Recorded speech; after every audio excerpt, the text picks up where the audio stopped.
The sound was persistent and I thought it was just the storm unsettling them. But as I listened more closely, I realized it was something else. There was a strange rhythm to the noise, almost as if it was trying to communicate something. I tried to ignore it and go back to sleep, but the feeling of unease grew stronger. I tossed and turned, unable to shake off the sense that something was terribly wrong. Eventually, I decided to get up and check what was happening outside. As I quietly made my way to the window, I couldn't help but feel a chill run down my spine. The night was dark, with only the occasional flash of lightning illuminating the surroundings. I peered outside trying to make sense of the shadows. That's when I saw it, something moving near the barn, a silhouette that didn't belong. My heart raced as I tried to convince myself it was just my imagination. But deep down, I knew this was the beginning of something I wasn't prepared for. I calmed down a bit when I heard my grandfather's voice talking to the animals. It took me a while to fall asleep. I felt somewhat restless. Before I could fall into a deep sleep, my grandmother was already knocking on the door, offering me coffee and a breakfast taco before I went to help my grandfather. I accepted, and that delicious pot coffee woke me up completely. We took a group of animals to a nearby pond, and I say we because despite my lack of experience in herding, whenever I saw an animal stray, I would get off the horse and literally push it with my hands to return it to the others. Once we had a free moment, I asked my grandfather about what had scared the animals the night before. He chuckled a bit and then I noticed some concern in his eyes. "Just coyotes," he said with few words, but I sensed he was trying to tell me there was nothing to worry about. After a few hours we returned, and I had time to take a walk with my girlfriend in the afternoon. Upon returning for dinner, I began to feel that anxiety again. I looked at the surrounding forests, beautiful, still damp from the previous night's rain, but there was something that wouldn't let me breathe deeply, breathe calmly. It felt as if someone or something was watching us from the treetops. I felt a strong urge to protect my girlfriend at that moment, as if something was about to happen to her. The following days passed in relative calm, meaning the same anxiety came every night, and I heard the animals agitated for hours until I fell asleep. One morning, waking up on my own before anyone came to knock on my door, I went out to find my grandparents searching outside the corrals with flashlights. A calf that had been born just a few days before we arrived was missing. I helped look for it, and shortly after my girlfriend joined us, but we couldn't find it anywhere. The calf's mother, had some wounds on her neck area. Coyotes, I thought, or wanted to think, and I believe that's what we all thought when we gave up and started with the day's tasks.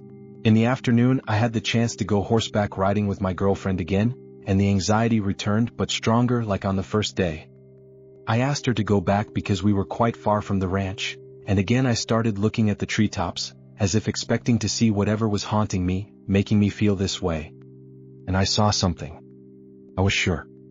Without telling my girlfriend, I asked her to hurry. 20 minutes later, we arrived at the ranch, and I rushed to tell my grandfather what I had seen. He took his horse and asked me to accompany him, almost apologizing for having to do so. For someone unfamiliar with the area, it was difficult to find the spot with the tree where I had seen something.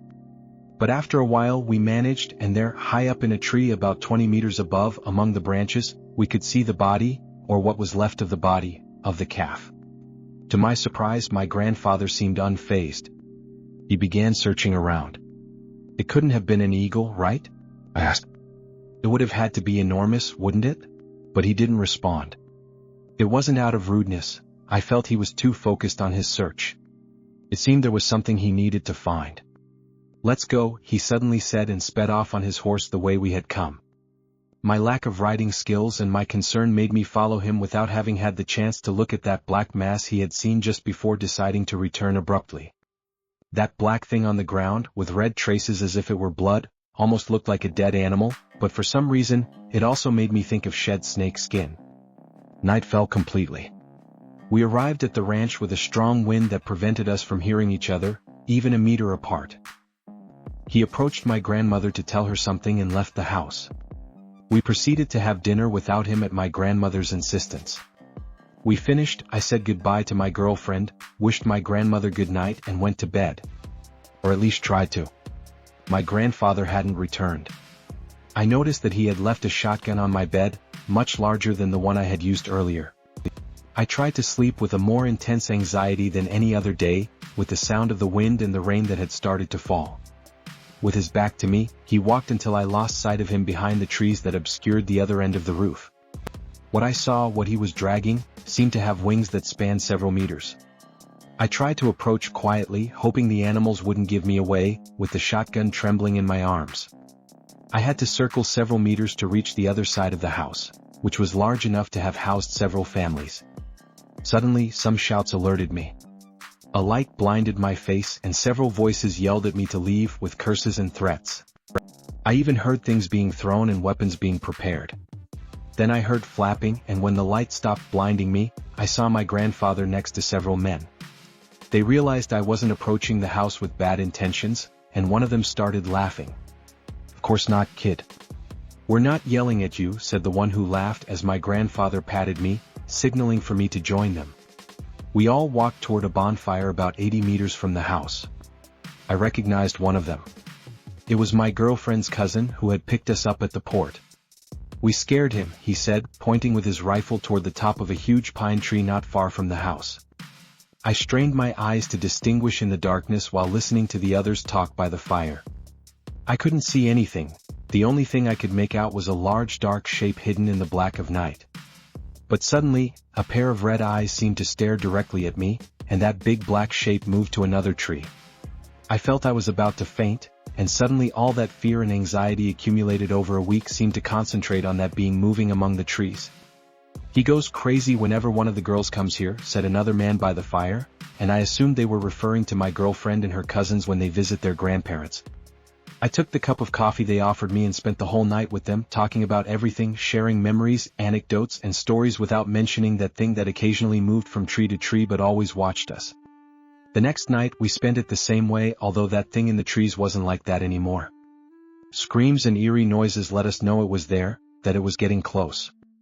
We returned to our normal lives, and I never mentioned it to my girlfriend, as her grandfather had explicitly requested. With few words, he completely ignored my question when I tried to find out what it was. "I know it's not possible, but I imagine that this thing is nearby, or maybe from over there, in the Sierra de Duran. It's waiting for her. Ready. Watching, crouched high in some tree."